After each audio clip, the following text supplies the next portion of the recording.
Alô, alô, amigos da TV Carioca da Gema, aqui estamos nós de novo para mais um Sambando com Luiz Orlando, todas as sextas-feiras, como vocês já sabem, às 10 horas da noite.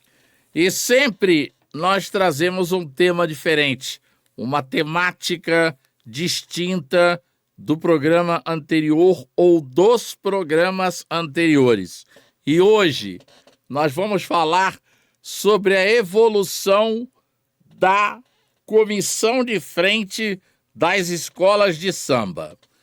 Essa comissão de frente, eu posso dizer para vocês que ela é oriunda das grandes sociedades, porque anteriormente ao desfile das escolas de samba, o que era o must no Carnaval do Rio de Janeiro, the best, eram as grandes sociedades, democratas ou democráticos. Democratas são os norte-americanos e somos nós também brasileiros que vivemos numa democracia. Mas era o clube dos democráticos, fenianos, Perrot das cavernas. O Bola Preta não desfilava, mas sempre foi uma grande sociedade, agora virou um clube, agora não, já há algum tempo virou um clube e virou um bloco. Enfim, aquelas sociedades que abrilhantavam o carnaval e eram o ápice do carnaval. Aí, a partir da década de 60, do meio da década de 60, quase do meio da década de 60 para cá, as escolas de samba foram engolindo e acabaram com ranchos, com frevos, com sociedades, acabaram com tudo e o carnaval é delas.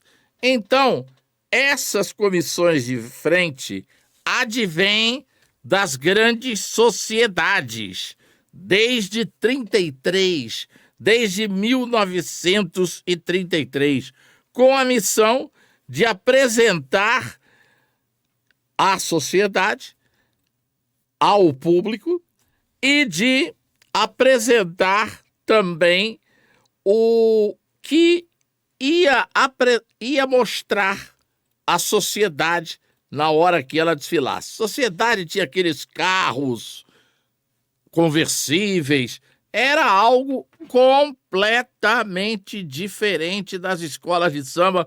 Para você que não viveu essa época, e nós estamos na internet, e a maioria, ou metade, quem sabe, de todo o universo que habita a internet, não viu o desfile das grandes sociedades, como não viu o desfile dos frevos, como não viu o desfile dos ranchos. Aí acabaram as sociedades e foram substituídas pelas comissões de frente. O carnaval das escolas de samba, como eu já disse a vocês, é filho do futebol. Por que o carnaval das escolas de samba é filho do futebol? Porque foi criado em 37 por um dos nomes mais consagrados do futebol, que dá seu nome ao Maracanã, o jornalista Mário Filho, no seu jornal Mundo Esportivo. Aí ele teve a ideia de criar o desfile das escolas de samba. E em 1993, a Portela foi a primeira a abolir a antiga comissão de frente das escolas, que era composta pela velha guarda, os senhores que eram os responsáveis pelas escolas de samba. Então eles vinham, uns de casaca, outros de chapéu, uns de terno, teve até quem viesse de fraque apresentando. Está aí o trabalho que nós fizemos para vocês, público, imprensa, autoridades. E em 93, a Portela foi a primeira que aboliu a chamada escola de samba conservadora. Daí pra frente, vocês sabem, foi uma evolução terrível, e é cobra andando pela avenida, e é gente trocando de roupa no desfile. Tem de tudo hoje para todos os gostos. E por falar em cobra andando na avenida, que vocês vão ver daqui a pouco aí no vídeo de vocês, a cobra da Viradouro andando na avenida, nós trouxemos aqui a Laísa Bastos, que é cabeça da Escola Viradouro, ou seja, da comissão de frente. E ela vai conversar conosco.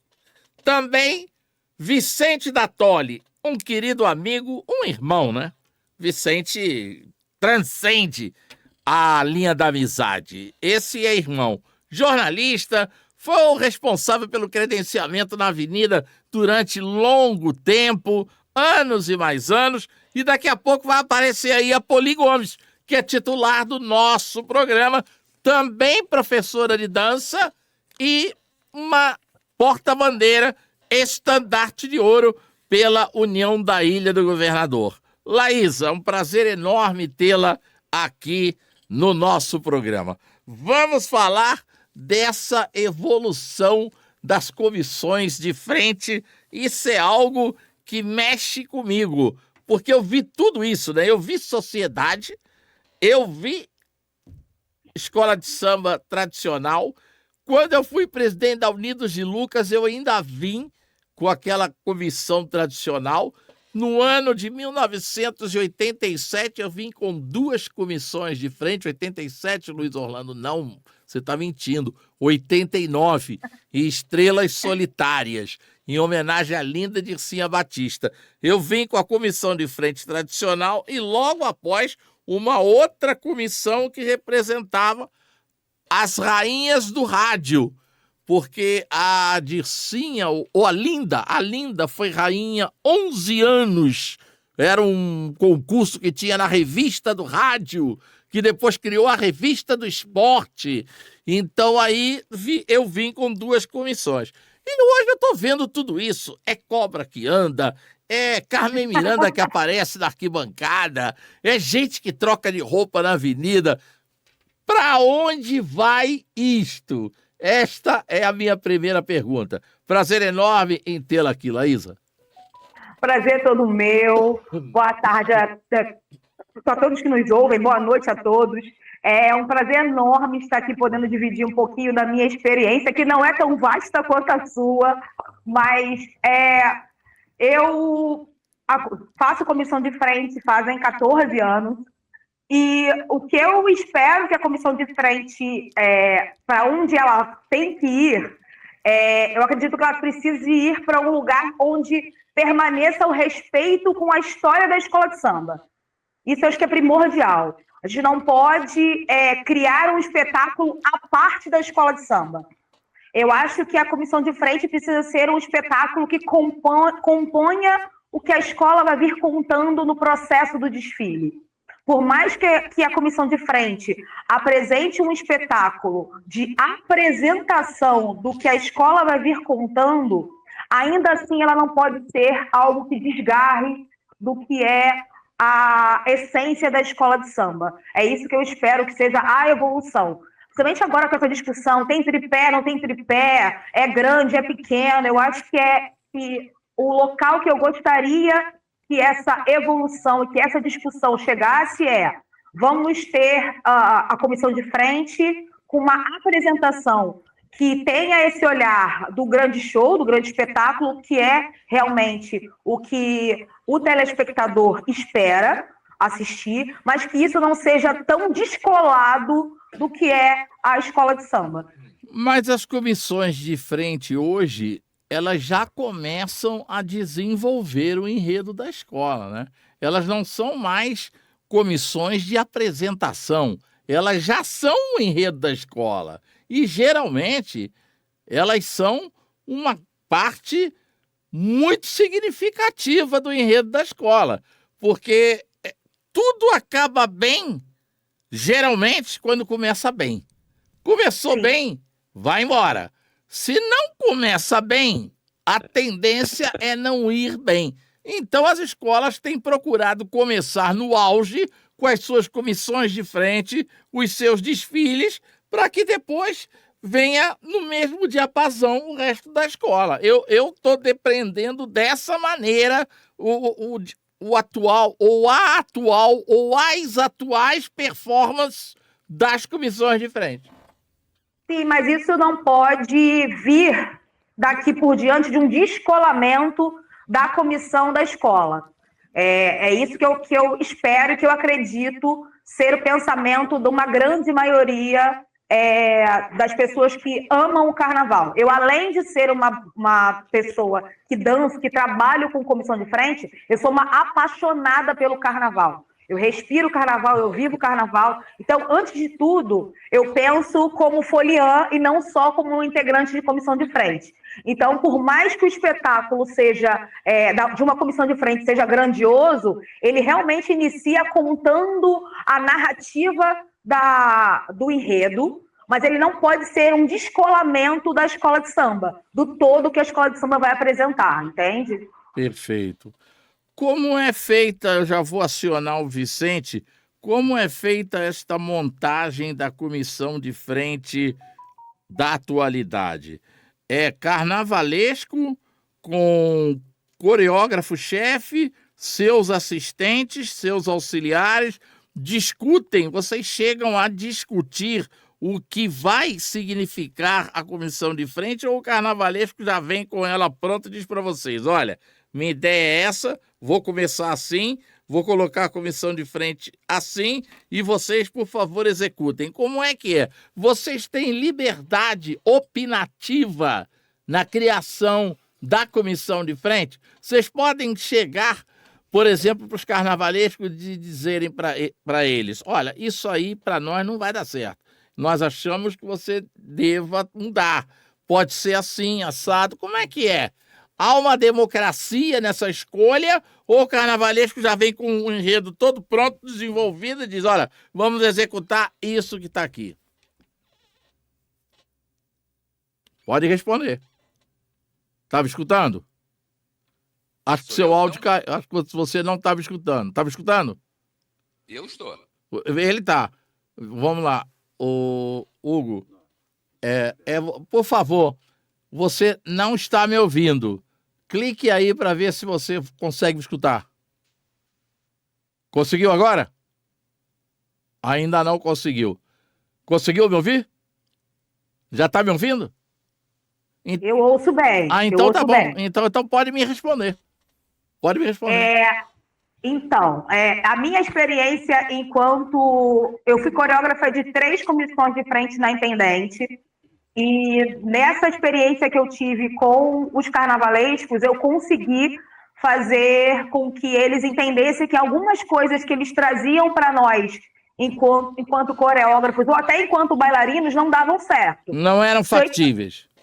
Não eram factíveis porque a Intendente tem uma outra realidade que não é a realidade da Marquês. Perfeito. Ainda tem essa questão. Eu trabalhei com o Severo Luzardo na Acadêmicos do Dendê. Foi assim, um presente trabalhar com ele, porque era um cara genial. Na época ele estava na União da Ilha também. E eu dividi com ele alguns momentos e falei assim, Severo, a realidade do Dendê não é a realidade da ilha, eu sei que você sabe disso, não dá para fazer isso. Vou fazer o meu melhor, mas isso não dá, não vai ter isso, não tem isso. Eu vou fazer o meu melhor dentro da nossa realidade. Pode ser? Pode ser, confio em você. E deu tudo certo. Nós conseguimos uma boa pontuação com a comissão de frente. Nós falamos da Rainha Nizinga e deu tudo certo. Uma comissão de frente muito dançada, com muita coreografia, e que as outras coisas que ele tinha pensado acabaram não acontecendo. Mas é esse processo mesmo. Eu consegui, com os carnavalescos com os quais eu trabalhei, dividir esse processo criativo de uma comissão de frente. Mas nem sempre é possível, nem todos os carnavalescos permitem essa troca. Você tem que fazer a ideia que eles têm e se arriscar em dar certo ou não. Perfeito. Daqui a pouco vocês vão ver a cobra passeando. Já está no ponto, o Hugo. Ainda não. Daqui a pouco vocês vão ver a cobra da Viradouro passeando e depois eu vou perguntar essa ideia da cobra verdadeiramente de quem é. Vicente da Toli, você também viu tudo isso que eu vi? Viu Sociedade? Quase que certamente. Ah, não viu? Ah, é mais Não, novo do que eu, é mais novo do que eu. Ou eu sou precoce, né? Eu comecei muito cedo. Vamos deixar essa interpretação desta maneira. Eu sou precoce, eu comecei muito cedo no carnaval. Então, mas você viu as comissões tradicionais e está vendo agora as comissões revolucionárias. A pergunta que eu fiz para ela, eu vou fazer para você. Para onde isso vai? Prazer enorme tê-lo aqui. Da mesma forma, um beijo na Poli. Laísa, quero dizer que, a partir deste momento, eu quero assumir o posto de número 1 do seu fã-clube.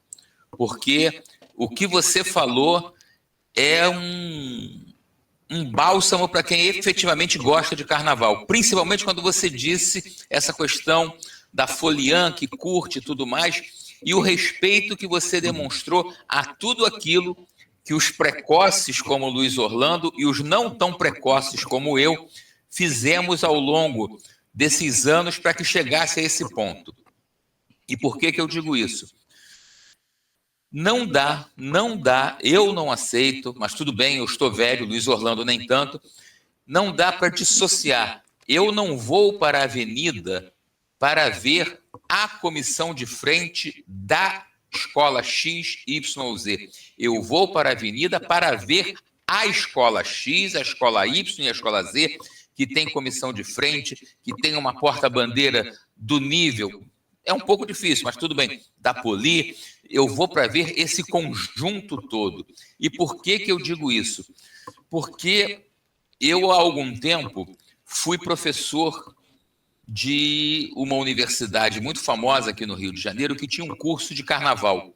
E uma das matérias que eu ministrava aos alunos era justamente julgamento do desfile de escola de samba.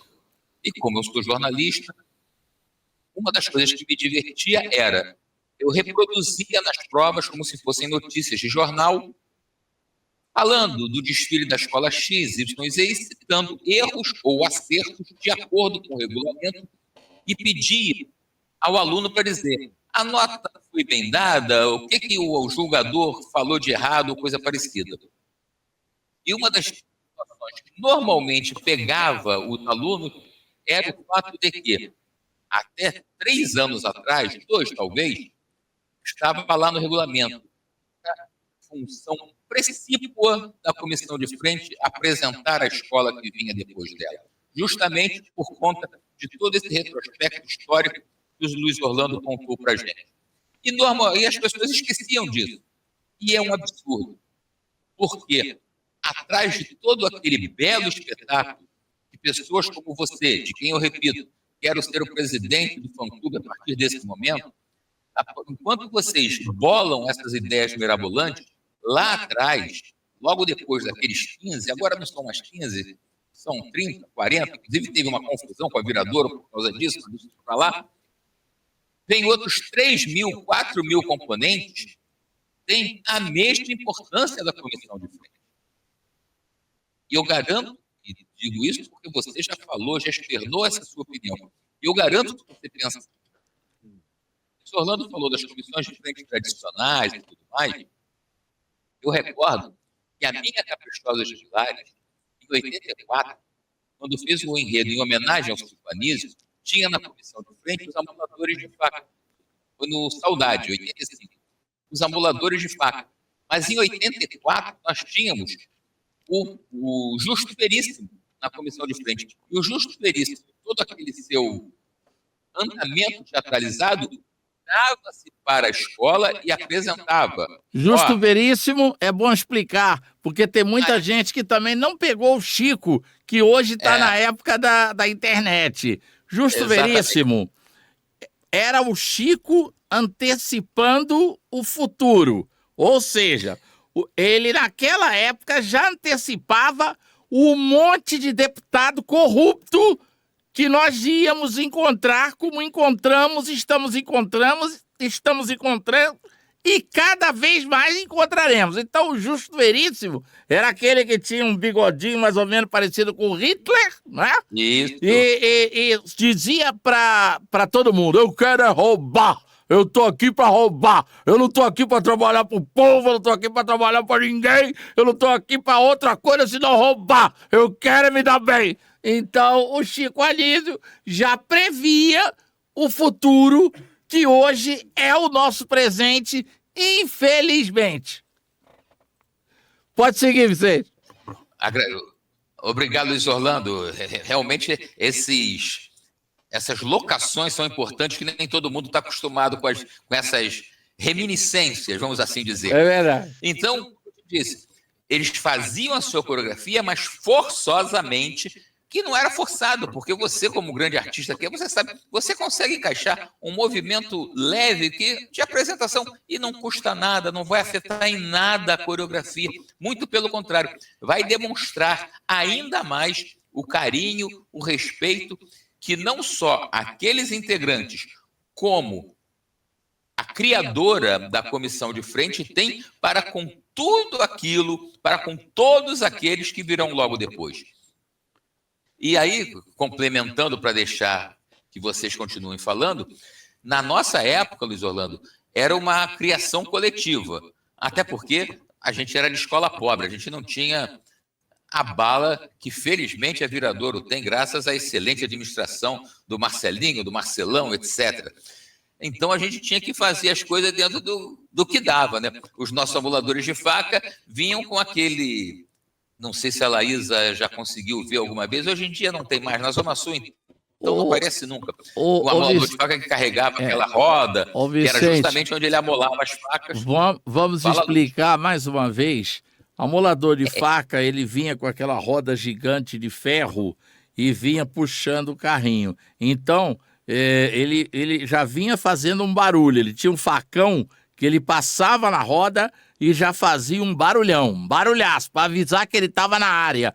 Aí todas as donas de casa, as senhorinhas, já iam, chamavam, vem cá, moço. Aí ele vinha, amolava as facas e o amolador lá ia fazendo seu barulho, fazendo a sua chamada. Eu tô por aqui, mas tinha aquele facão, saía até faísca, lembra disso? Saía faísca para um lado e para o outro. Esse era o amolador de faca. E justamente na parte do samba que dizia, o bonde, o amolador de faca, o leite sem água e a gasolina barata. Ou seja, exatamente. A saudade desse tempo aí. Perfeito? O Luiz Orlando, apesar de ter tido grandes ligações com a União da Ilha, com a Unidos de Lucas, etc., ele, como bom folião e carnavalesco, ele tem um pedacinho do coração que bate em azul e branco lá por Pilares, eu tenho certeza disso. E uma amizade muito grande, muito estreita com Fernando Leandro. A primeira diretoria da Liga fomos Castor, Fernando Leandro, eu e Irani Santos Ferreira. Mocidade, Caprichosos, União da Ilha e Império Serrano. Então eu era muito amigo do Fernando. E do Maír também, mas eu era mais amigo do Fernando. Fernando foi uma grande amizade que eu fiz na vida, transcendendo o carnaval. Mas não tem quem não ame a Caprichosos, né, gente? Não tem quem não tenha um pedacinho do coração com a Caprichosos. Eu sou uma apaixonada pela Caprichosos. Tenho várias histórias embaixo daquele viaduto. Eu sou, assim, tenho um carinho muito grande pela Caprichosos. Não faz assim que eu vou ter que abandonar o programa. Não faz assim. Vamos lá. Segure seu choro de saudade daqueles tempos. Mas a Caprichosos de Pilares, ela fez carnavais encantadores maravilhosos. Ela fez a feira, aí fez esse carnaval que ao qual o Vicente aludiu, a corte do Chico Rei num palco nem sempre iluminado, porque no ano da feira deram um golpe da luz, na Caprichosa, lá na Marquês de Sapucaí. Cortaram a luz, ficou sem luz na hora que a Caprichosa estava desfilando. Aí, no ano seguinte, a Caprichosa deu o troco, colocando no enredo, num palco nem sempre iluminado. E aí foi em frente. Saudade, Brasil com Z jamais. E vamos em frente. Foi a escola que levantou a bandeira da contestação política na época da Revolução. Foi a Caprichosa de Pilares. E aí eu arrematei na União da Ilha, vindo com homenagem ao almirante negro João Cândido. E aí nós fechamos esse circuito. De lá para cá não houve nada igual ao que nós fizemos, né, Vicente? É verdade. Algumas visitas, não sei se foi o seu caso, mas meu pai teve que ir algumas vezes ao Departamento de Polícia Federal, que tinha censura, e tinha que explicar, mas por que vocês estão querendo dizer isso? Não estamos querendo dizer nada, é só carnaval, é só folia. Ok, vamos em frente. Você sabe quantas horas eu passei em companhia dos nossos amigos do CENIMAR, do Centro de Informações da Marinha, por causa do enredo do João Cândido? 6 horas. 6 horas conversando com eles, batendo papo com eles. Aí no final... Uma conversa leve, tranquila. Conversamos adoidado. E me perguntaram se eu ia chicotear marinheiros na Praça da Apoteose. Aí eu perguntei devia ser um almirante ou contra-almirante, ou não sei. Mas me diga uma coisa, afinal de contas, vocês me trouxeram aqui para falar de desfile de escola de samba ou de sessão de sadomasoquismo? Você vai chicotear pessoas na Praça da Apoteose? De onde é que você vai tirar uma ideia dessa? Não dá, né? Não combina, né? Não combina. Não combina, realmente. Vai, siga, Vicente, siga. Não, então é isso. Como disse a Laísa, era uma criação coletiva. Nós tínhamos um carnavalesco admirável em termos de cabeça, que era o Luiz Fernando Reis, e tínhamos uma diretoria, não aquela diretoria que aparece no carnaval com 184 mil pessoas, não. A diretoria que realmente trabalha, que está lá todo dia, etc. e tal. E essa diretoria efetivamente trocava ideias, compunha a questão do que seria o nosso desfile. Isso vinha desde a escolha do samba enredo, aos quais várias vezes eu modestamente acertava uma coisinha de português aqui e ali, às vezes trocava uma palavra para não ficar aquela coisa apertada, sabe? E eu posso falar isso porque eu sou gordo que gosta de uma roupa e bota mesmo que ela fique apertada, então a gente dá aquele jeitinho, né, Laísa? Para ficar tudo bonitinho. O ajuste necessário. Exatamente. Algumas vezes eu tive a oportunidade de fazer isso e a gente ia para a avenida, como eu dizia muitas vezes, nós íamos efetivamente para brincar carnaval. Até porque título a gente sabia que não ia chegar, que não tinha bala para isso. Então a gente pelo menos brincava o carnaval e deixava o público feliz. Era a nossa intenção. Aquele carnaval, saudade, marcou e marcou mesmo. Foi uma ideia felicíssima. A ideia deve ter sido do próprio Luiz Fernando, não foi dele? Foi, né? Foi uma ideia felicíssima em trazer todas as recordações de outrora, dos nossos tempos de criança e de adolescente, que não voltam jamais, não vão voltar jamais. E foi uma grande ideia aquela, e um samba muito bom, um samba que inclusive era cantado em outras quadras de escola de samba e que fez muito sucesso. Bota, bota, bota fogo nisso, né? Porque o Botafogo estava 21 anos sem ganhar campeonato, né? Ficou 21 anos na abstenção. Aí, no meio do samba, dizia, bota, bota, bota, bota fogo nisso. A virgindade já levou sumiço. Não era assim? Era. Exato. Era isso aí.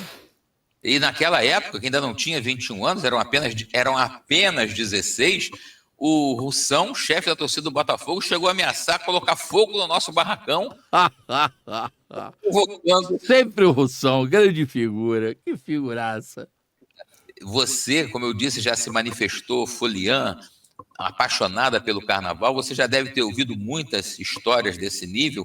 E se você está alguns mais experientes, como é o meu caso, como é o caso do Luiz Orlando, você certamente vai ouvir mais e mais histórias ainda e vai se apaixonar ainda mais por essa festa. Não, nós temos muita história para contar, porque eu tenho, por exemplo, eu tenho 71 para cá, são 53 anos de pista, né? De folia, de carnaval. Vicente não deve estar longe disso também, não.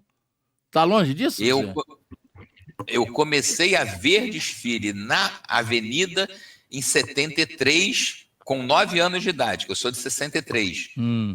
E comecei a desfilar, apesar de ser diretor da Caprichosa desde 76, eu só comecei a desfilar em 83, porque minha mãe não deixava. Aquelas coisas, ela não gostava, porque o marido já tinha descambado para o carnaval, aí estava levando o filho para o mau caminho, essas coisas que a gente sabe.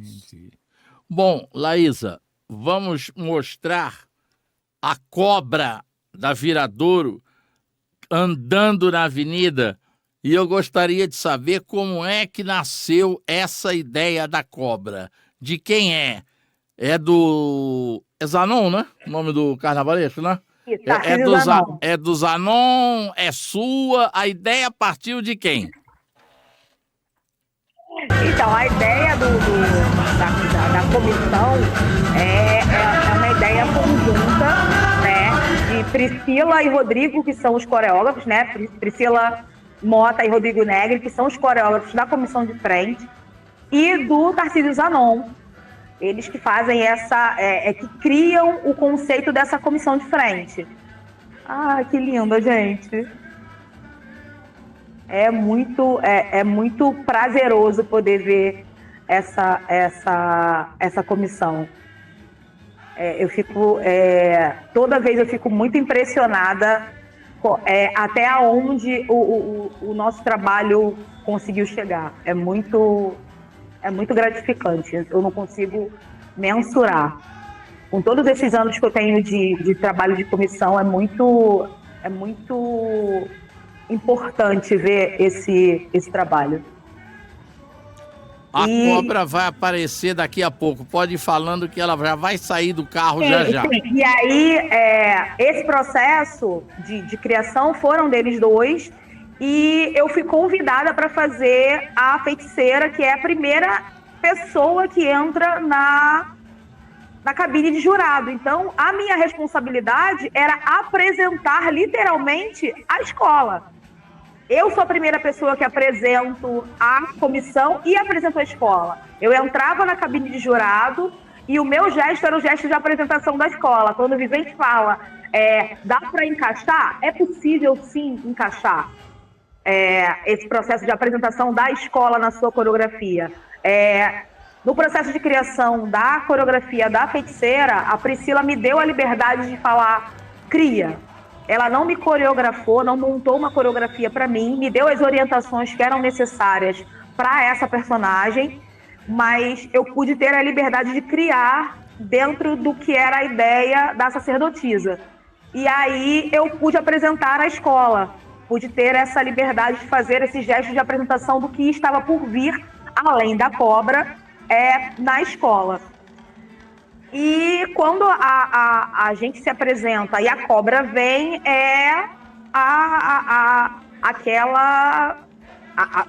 o público vem abaixo. Quando o carro se aproxima e começa a dançar, começam a dançar os bailarinos e vem a cobra volta para dentro do carro e surge a outra personagem que é a segunda cobra, que é a outra bailarina, que é a Sara. Também já é o segundo momento, então foi um processo de criação muito conjunto. Por mais que tivesse a ideia do Tarcísio, da Priscila e do Rodrigo, os bailarinos puderam compor também, trazer suas linguagens, por ter uma dança afro.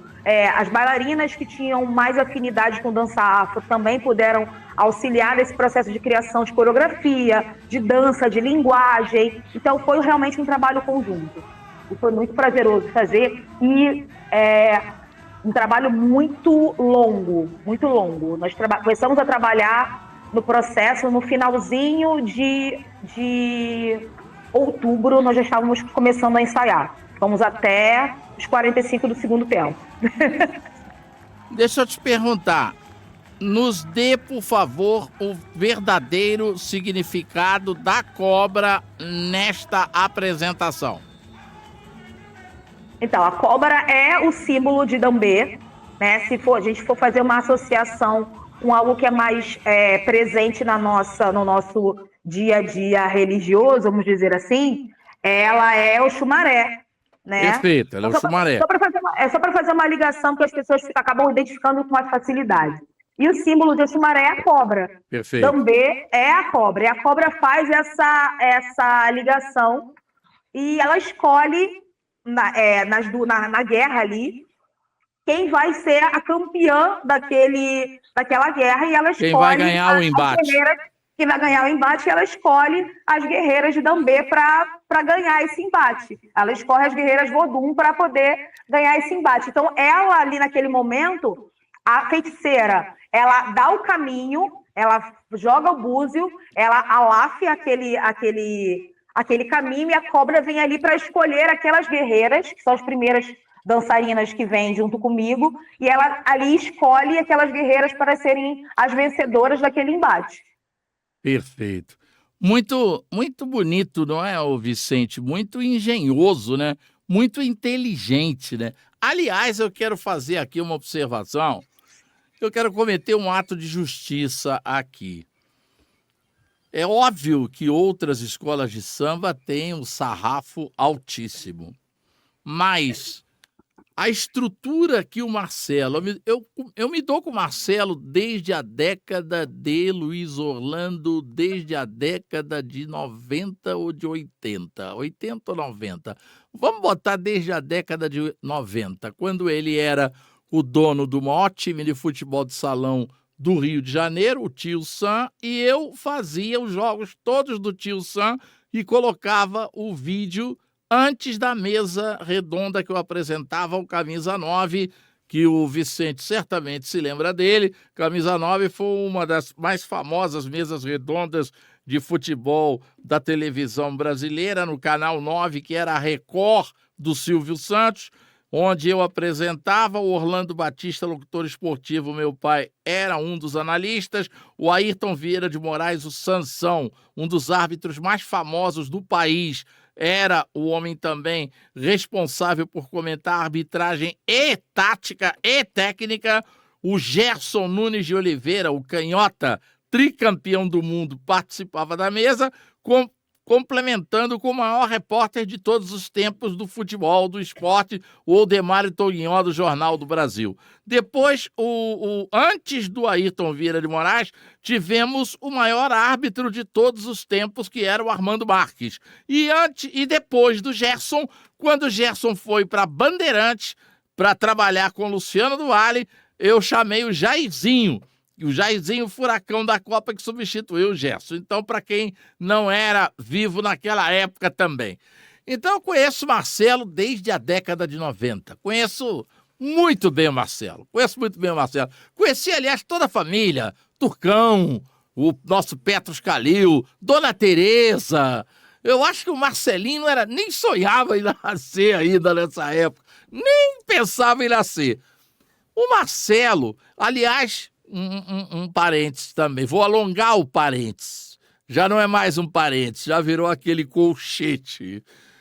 A Liga, no primeiro ano, se reunia no grupo de salas de Antônio Petros Calil, no famoso Tem Nego Bêbado Aí, o Marquês do Herval, que fica do outro lado da Avenida Rio Branco, onde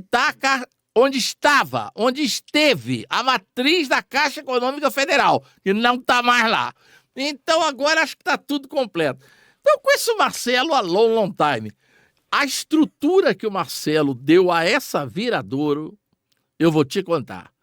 É difícil você emparelhar a nível de estrutura com o que a Viradouro hoje é e representa. Você não acha isso, ô Vicente? Uma questão de justiça. É óbvio que a gente tem Beija-Flor, a gente tem Grande Rio, a gente tem Vila Isabel, a gente tem um bando de gente com sarrafo lá em cima.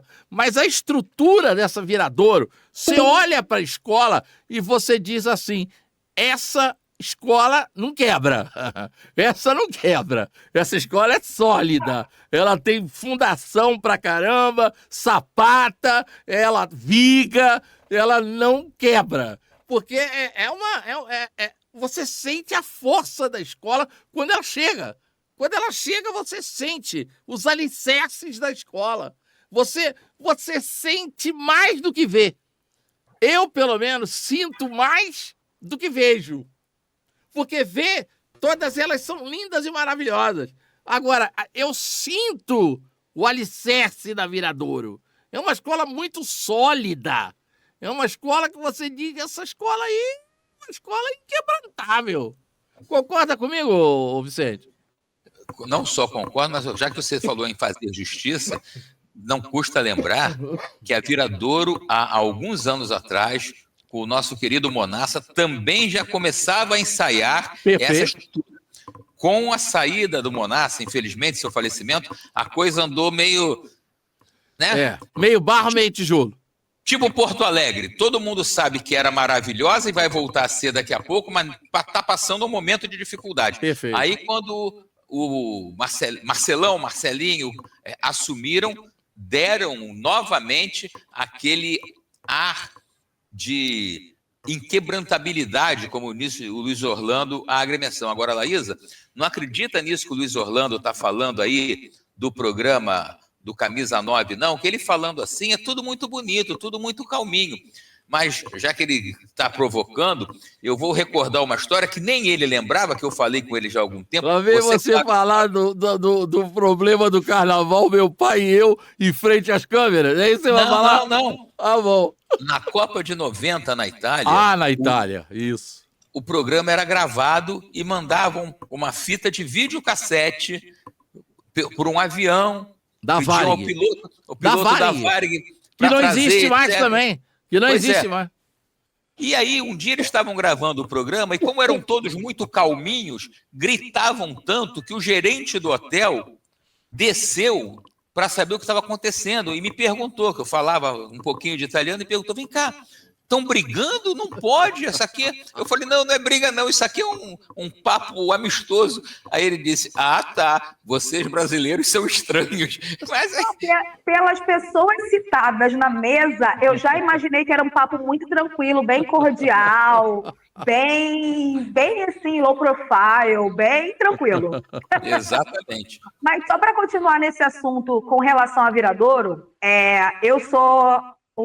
eu costumo dizer que eu sou uma operária do carnaval. Eu trabalho para o carnaval, mas antes de tudo, eu sou uma fã. Eu sou Mocidade Independente de Padre Miguel doente. Mato, morro, brigo pela minha escola. Mas eu tenho um amor pelo carnaval. E quando eu cheguei na Viradouro, ainda no grupo de acesso, ainda na Série Ouro. E vi esse processo do Calil dentro da Viradouro. E eu acho que e não é só, quando eu costumo dizer que não é só dinheiro, que não é só dinheiro que faz a Viradouro ser a Viradouro. Existe uma questão de organização dentro da Viradouro. Mas é isso que eu estou dizendo, a estrutura. Sim, existe uma estrutura dentro da Viradouro de organização, de empresa, uma organização de trabalho, de entrega de trabalho, de respeito de prazo, de respeito a quem está fazendo os trabalhos, o bailarino, o coreógrafo, o marceneiro, a costureira, esse respeito aos prazos e aos trabalhadores que é surreal. Nesses anos que eu faço comissão de frente, eu nunca consegui ensaiar com o tripé no ano anterior. Foi o primeiro ano, em 14 anos de comissão de frente, que eu ensaio com um elemento cênico no ano anterior ao carnaval. Em novembro, eu estava ensaiando com um carro. Nunca aconteceu isso. Eu já ensaiei, quando teve um ano que eu desfilei numa outra agremiação, que o nosso carro ficou pronto no sábado e o nosso desfile era na segunda. Então, existe uma organização dentro da Viradouro que é independente do dinheiro. É uma organização que é além do valor financeiro, porque outras escolas esse ano tinham mais dinheiro que a Viradouro e não conseguiram entregar o que a Viradouro entregou nessa questão da organização. Mas é por isso que eu disse, que Marcelo conseguiu montar uma estrutura dessa escola que é, na minha ótica, inquebrantável.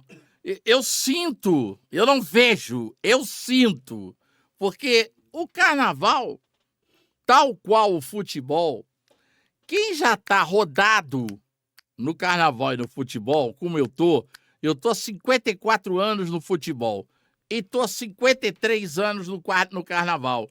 Você sente, você não precisa, às vezes você não precisa nem ver, mas você sente a estrutura da escola, você sente a estrutura do time, tem detalhes que você observa, outros que você não observa, mas que você, entre aspas, cheira, entendeu? Você sente que o que está fazendo com que aquilo se mova, se mexa da maneira que está se movendo, que está se mexendo. Então é o que eu te falei. Nem Castor, que em todas as épocas foi o mais poderoso homem do Carnaval do Rio de Janeiro, conseguiu dar à mocidade a estrutura que o Marcelo está dando à Viradouro. Você concorda comigo, ô Vicente? Ou você acha que eu estou exagerando? Eu acho que não estou, não. Eu acho que eu estou na dose certa, mas de repente você pode dizer para mim, não, peraí, Luiz Orlando, Castor, pá, ou qualquer outro que tenha tomado conta de escola de samba, mas eu acho que nem Castor conseguiu isso com a mocidade. Não, você fala uma realidade, até porque, aí eu vou voltar a falar do Monassa, eram tempos mais românticos, onde eles achavam que, reproduzindo a frase de um saudoso colega também, o Zé Carlos Neto, depois que a cobra esticasse na avenida, e não é alusão à cobra descendo a Viradouro, a cobra era o desfile, a procissão. Depois que a cobra esticasse na avenida, como disse o Luiz Orlando, se entrasse direito e até o final direito. Então eles eram mais românticos. Hoje em dia isso já não é tão fácil assim, porque a gente sabe que tem tanta coisa acontecendo, carro que vira cambalhota, ala que entra e sai por dentro de sabe-se lá o quê, integrante de comissão de frente que a luz apaga e vai aparecer na arquibancada. Então você deve manter o romantismo, mas sem esquecer que mudou bastante. Perfeito. E acima de tudo, procurar sempre ter um samba que te dê respaldo para o que você quer fazer. Porque o desfile pode ter cobra andando, pode ter carro rolando, pode ter até homem voando, como já teve. Joãozinho inventou um lá na Grande Rio, um astronauta que descia. Pode ter isso tudo. Mas nunca vamos nos esquecer. Nunca nos esqueçamos.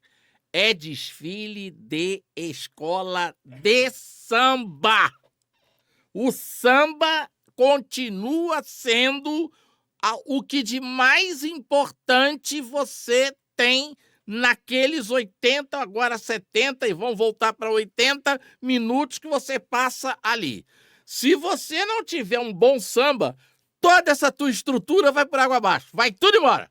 Tudo pelo ralo, tudo pelo esgoto. Então o samba, eu acho que o samba tinha que ter, não podia ter nota cortada, corta dos outros todos. Todos os outros quesitos, tira a nota menor. O samba não. O samba você mantém todas as notas. O samba tem que ser sempre o quesito de desempate. O samba tem que ser o diferencial de tudo. De tudo. Na minha opinião. Não sei se vocês concordam. Laísa. Eu super concordo. Super concordo. Olha que eu nunca tinha pensado por esse prisma e super concordo. Acho que esse olhar da escola de samba, não olhar para esse julgamento do samba dessa forma é errôneo. Se a gente tem o desfile com todos esses quesitos a serem julgados, e o samba às vezes é um samba que não é a contento com tudo aquilo que foi mostrado, ou então o samba é muito bom e o que foi mostrado é pífio, é ruim. Então eu acho que o peso do samba deveria ser maior do que de outros quesitos. Vicente. Rapaz, sabe qual é o problema? Você vai criar uma situação. Tem tanta escola de samba que acabou até com aula de compositor. Agora chega para o Vicente, para o Luiz Orlando e diz: olha, quer fazer o samba aqui para gente? A tua opinião é perfeita, Luiz Orlando, mas você já imaginou a confusão que você ia arrumar atualmente? Mas você já gosta de uma confusão também, então a tua opinião já é bem em cima disso, né? Mas você não sabe, mas você sabe que já teve escola de samba que atravessou a avenida com 2 sambas meus? Você não sabe, porque eu não assinei. Tá Por vendo? incrível que pareça.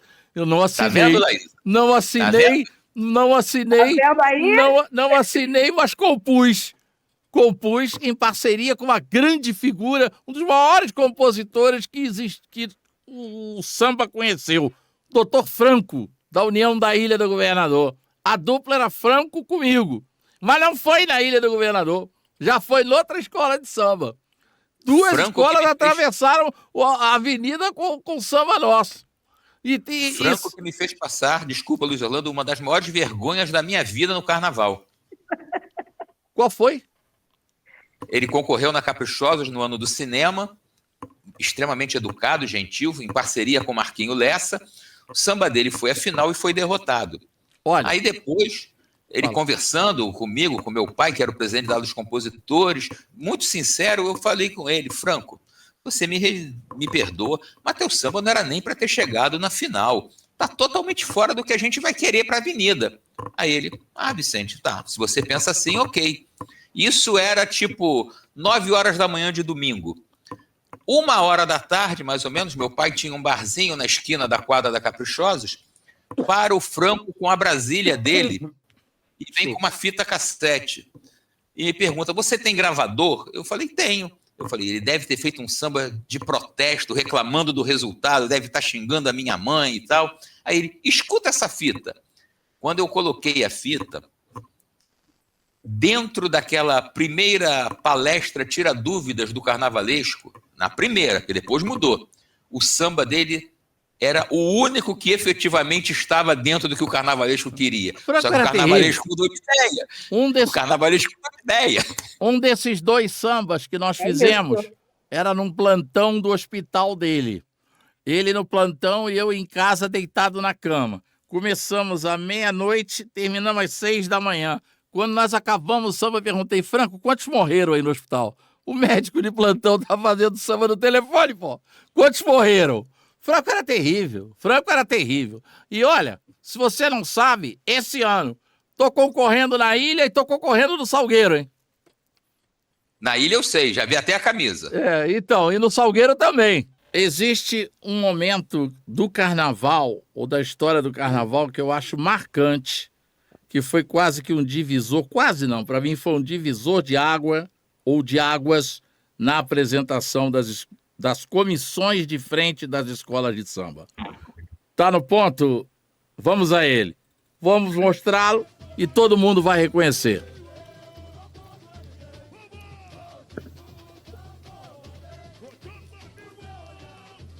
Comissão de frente mais uma vez aí. A utilização desse Unidos da Tijuca de 2020. A troca de roupas dos componentes da comissão de frente em plena avenida, um truque. E o Paulo Barros, que foi o carnavalesco desse ano da Tijuca, ele é muito esperto, ele não perde detalhes na vida. E a vida é feita de detalhes. Ele, Paulo Barros, ele conseguiu captar isso aí do Fantástico. Na época que o Fantástico, no meio do ano, fazia quadros de mágica, apresentava grandes mágicos mundiais. Eu vi esse programa. Então ele captou isso, dessa troca de roupa deste quadro de mágica. Naquela época em que a Globo fazia espetáculos de mágica, apresentava no Fantástico espetáculo de mágicas, e trouxe e criou apresentou-nos até um personagem norte-americano, que é o antimágico, que é o Mr. M. Então, essa troca de roupa foi algo que mexeu com todo mundo e foi o que eu considero na história da comissão de frente, ou na história das comissões de frente, como seu grande divisor de águas. Eu acho que existe até aí e depois daí. E eu vou querer saber de vocês se vocês concordam comigo, tanto o Vicente quanto a Laísa. Aí está, a comissão de frente do É Segredo, que praticamente foi ela que desequilibrou e deu à Tijuca, que estava toda muito linda, o título de campeã do Carnaval de 2020. Com o Paulo Barros, escola presidida pelo Fernando Horta. Este, na minha opinião, repito e confirmo, é o divisor de águas da apresentação de comissões de frente na Avenida. Queria saber a opinião da Laísa. Laísa, você concorda comigo? Então, vou discordar de você, Hugo. Então vamos lá. Isso aqui é uma democracia. Então, eu acabei de fazer o trabalho de conclusão de curso da minha pós-graduação. Eu me pós-graduei em jornalismo e fiz uma pesquisa sobre as comissões de frente e eu pela minha experiência, eu consegui ver 3 pontos de divisão de águas, como você mesmo disse. Concordo que essa comissão é uma comissão que tem a sua grande importância no Carnaval, que é essa comissão show, essa comissão espetáculo, que é essa coisa de questão da troca de roupa, essa surpresa de um elenco de mais de 15 pessoas que não são pessoas aparentes. Então, vejo essa grande importância do trabalho da Priscila e do Rodrigo. Mas antes deles, nós tínhamos a comissão de frente do emocional, que era Carlinhos de Jesus na Mangueira, que teve aquela comissão dos baluartes, a comissão do Moisés levitando na Mangueira, que também é fantástica e mexia com o emocional da plateia. A do Moisés, eu concordo com você que tenha sido tremendamente impactante. Acho, assim, fantástica. E antes do Carlinhos Jesus, Fábio de Mello, com os negões, que não eram bailarinos, que eram pessoas da comunidade, homens negros de mais de 1,80 m, com os leques, com as danças que não eram coreografias, na Imperatriz Leopoldinense. É isso, com as movimentações de corpos pretos, longilíneos, grandes, que geralmente não têm uma mobilidade muito grande por não serem da dança, mas que apresentavam movimentações cênicas muito bonitas. Então, eu acho que no Carnaval, além das grandes apresentações das velhas guardas, apresentando as escolas, que são as comissões de frente clássicas, nós temos Fábio de Mello, Carlinhos de Jesus e Priscila e Rodrigo. Então você acha que são 3, 4 divisores de água? O que você acha? Você incluiria essa também? Sim, acho que são 4 momentos. São as comissões tradicionais, com as velhas guardas.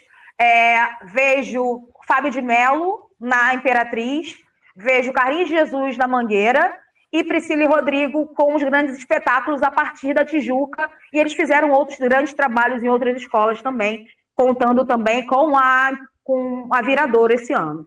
E você, Vicente? Eu vou desconcordar com você. E faço de propósito, porque, já que você falou que é quase que o nosso encerramento, a gente vai voltar ao início do nosso programa. Essa comissão de frente é quase que aquela comissão de frente que, se não viesse uma escola atrás, talvez o público não sentisse tanta diferença, apesar de a Unidos da Tijuca estar belíssima, muito bem fantasiada, muito bem vestida, muito bem coreografada, etc, etc, etc, etc. E por que eu digo isso? Porque na época, você sabe disso, e não era 2020 não, Luiz Orlando, 2010, a memória te traiu. Perdão, eu quis falar 2010, falei 2020, perdão. Desculpe, foi bom você ter feito essa correção. 2010. Você sabe, eu 2020 tá, 4 anos atrás só. 2020 acho que não teve nem carnaval por causa da pandemia. Não, teve. E logo assim explodiu a pandemia. 7 dias depois explodiu a pandemia. Eu quis dizer 2010, acabei dizendo 2020. Eu era o assessor de imprensa da Liga e você sabe, eu vinha à frente das escolas para evitar que os fotógrafos vazassem para o meio do desfile, etc. e tal. Nem sempre a gente conseguia 100% de seguridade, mas íamos em frente. E eu me lembro que eu sempre perguntava aos coreógrafos qual é o espaço que você precisa que aquele nosso cordão de isolamento abra para a tua comissão poder fazer a coreografia. Aí eu me lembro que disseram assim, pelo menos um setor inteiro. Eu falei, um setor inteiro? Imagina, há 14 anos atrás, você chegar para o fotógrafo... O que vinha depois? Exatamente. E após a passagem da comissão de frente, que foi tão impactante, que o comentário era, e aí, o que você achou? Você conseguiu fazer isso? Você conseguiu... Como se a escola que continuava a vir não importasse tanto assim. Por isso que eu falei, eu desconcordo com você. Eu concordo que foi uma ruptura, mas foi uma ruptura que, se o desfile das escolas de samba não fosse forte como talvez tivesse sido um tiro no pé. Agora, ele tirou essa ideia desse quadro que o Fantástico apresentava aos domingos, o quadro dos mágicos, porque eu vi o programa, o Fantástico, onde o mágico fazia exatamente essa troca de roupa com a chuva, tudo igual. E ele conseguiu reproduzir fielmente na avenida aquilo que foi criado nos Estados Unidos, porque aquele programa era mandado dos Estados Unidos aqui para a Rede Globo. Aquele quadro. E aquele quadro depois ensejou o Mr. M, que era o antimágico, o mágico que denunciava tudo, que contava como eram feitos os truques. E o Paulo Barros, muito esperto, ele deve ter visto aquilo na televisão, só isso que eu tenho que fazer na passarela. E colocou com perfeição, tudo direitinho como eu vi na televisão. Uma coisa impressionante. Bom, para finalizar, qual é o tempo que dão para vocês de desfile? Porque, por exemplo, na Intendente, se a comissão de frente não cruzar com mais de 10 minutos, ou não cruzar em 10 minutos, se ultrapassar 10 minutos toda a pista, que é pequena, são 400 metros, se não me engano, você corre o risco de dançar. Você tem que fazer em 10 minutos a comissão de frente, com a apresentação. 1 minuto, 8 na passarela e vamos embora. E na Sapucaí, quanto tempo vocês têm de apresentação? Laísa? Eu já não me preocupo mais com isso. Não, até porque é mais uma preocupação da harmonia do que sua, né? Eu já não me preocupo mais com isso, porque nos primeiros anos de comissão de frente, eu ficava muito ansiosa nesse processo, prestando atenção no relógio e dançando, e fiquei com crise de ansiedade. E em 2020, foi o primeiro ano que eu dancei pela Mocidade. Eu fiz a comissão de frente da Elza Soares. E eu me dediquei muito, porque era o primeiro ano que eu era quesito na minha escola. Eu sempre desfilei na Mocidade, em vários setores, sou passista da Mocidade, mas quando você é quesito, é uma outra responsabilidade. Então, aquilo começou a me fazer muito mal, saber esse tempo de cruzar a avenida. Então, eu só me preocupo com o processo de coreografia. Eu tenho que fazer tantos sambas para chegar até a cabine 1, um samba e meio para chegar na cabine 1, dançar na cabeça do samba até o final do samba na cabine do jurado, virar na cabeça do samba para cá, para esperar o casal se apresentar. Eu hoje não me preocupo mais com esse tempo cronometrado, porque isso acaba me fazendo um pouco mal. Esse processo. Mas quando você costumava a observar este dado, você se lembra quanto tempo você levava? Você tinha que levar? Quanto tempo? Eu fazia entre... Eu sempre chegava lá com 17... Chegava no meio com 17. Uhum. e no final com 20 e pouquinho, 21 e alguma coisa. Perfeito. 21, você tinha 21 minutos para trazer toda a comissão para não Isso no dar... desespero. No É. desespero. Já no laço, né? Ali já Desespero. aos 45 do segundo tempo, né? No desespero. Perfeito. Laísa, foi um prazer enorme tê-la aqui no nosso programa. Você está verdadeiramente de parabéns. Quero congratular você, congratular de novo toda a diretoria da Viradouro por esses espetáculos magníficos que vocês têm proporcionado a nós. E me responda, para finalizar, já tem alguma coisa montada para o ano que vem? Ainda não. O Tarcísio está fazendo um segredo enorme. A gente não sabe nem ainda a estrutura de elenco. Não sabemos se vai ser um elenco feminino, um elenco masculino, um elenco misto. Então, ainda estamos realmente trabalhando no sigilo. A Tarcísio ainda não abriu essas informações para a gente, não. Mas já tem bastante pesquisa, bastante material já vindo de lá para a gente poder mergulhar nessa história do Malunguinho. Podem aguardar aí bastante trabalho para a gente alcançar aí um bicampeonato. Recorde só para nós o título do enredo. E falar de cor ele inteiro, não sei. Não, mas a gente então... vai contar a história do Malunguinho, que é essa interseção entre esse personagem que é um pouco da história dessa magia indígena com um pouco dessa religiosidade negra, essa interseção desse caminho, dessas encruzilhadas. E aí o Tarcísio vai contar um pouco dessa história, dessa encruzilhada negra e indígena nessa religiosidade.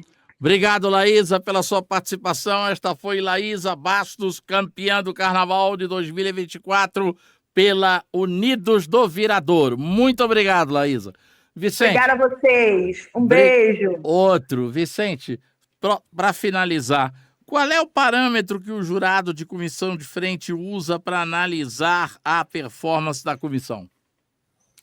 Luiz Orlando, vou pegar carona aqui na resposta da Laísa. Nesse momento não dá para saber. O regulamento está em observação.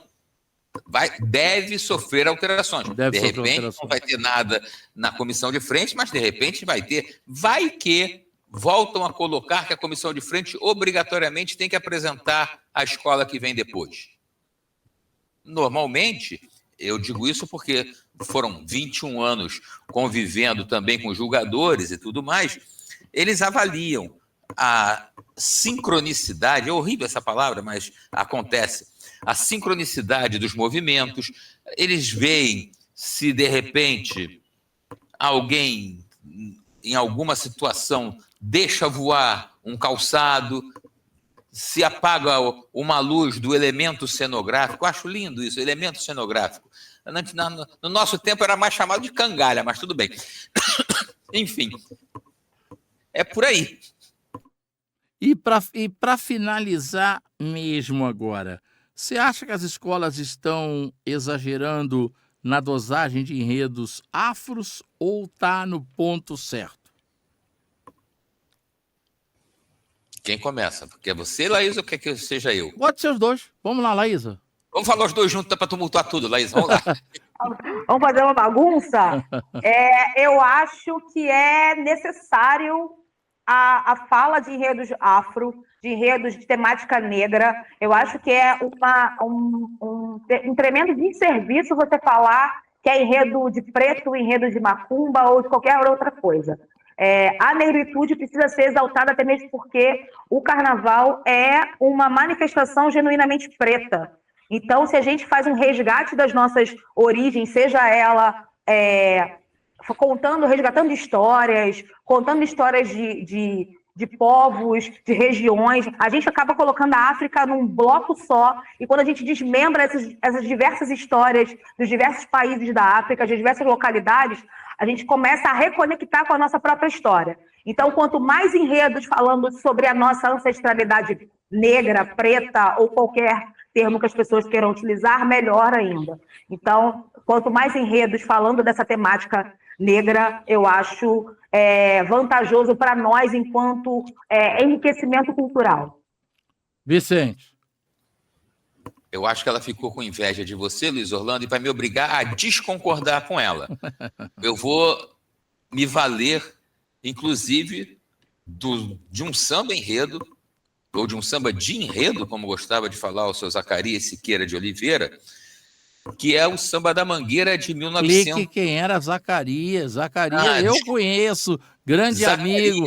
foi um Agora explique pernambucano. para o nosso público, porque o nosso público não tem essa intimidade que nós temos com as pessoas do samba. Zacarias Siqueira de Oliveira foi um pernambucano que se tomou de amores não pelo Rio de Janeiro, mas pelo Carnaval do Rio de Janeiro e pelos sambas de enredo.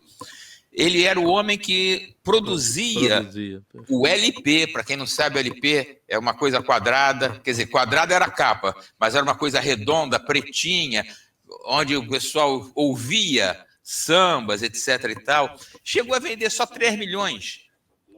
E ele também foi o organizador. E são as iniciais da palavra long play. Exato. E ele foi também o organizador daquela que hoje é apenas, entre aspas, a editora das escolas de samba, que nós tínhamos a Grava Samba, hoje é só a editora, porque não grava mais. Então, vou voltar agora ao que eu estava falando, eu vou lembrar o samba do Alvinho, não me lembro agora os outros 2 autores, do Enredo da Mangueira de 88, 100 anos de liberdade, realidade ou ilusão, onde ele falava que o negro ficava preso na miséria da favela. Isso também livre sem do açoite falar, da senzala, preso na miséria da favela. Sem falar diretamente de África, ele prestava um grande serviço à negritude, chamando a atenção. Perfeito. Para a realidade ou ilusão da Lei Áurea. Por isso que eu desconcordo com a Laísa.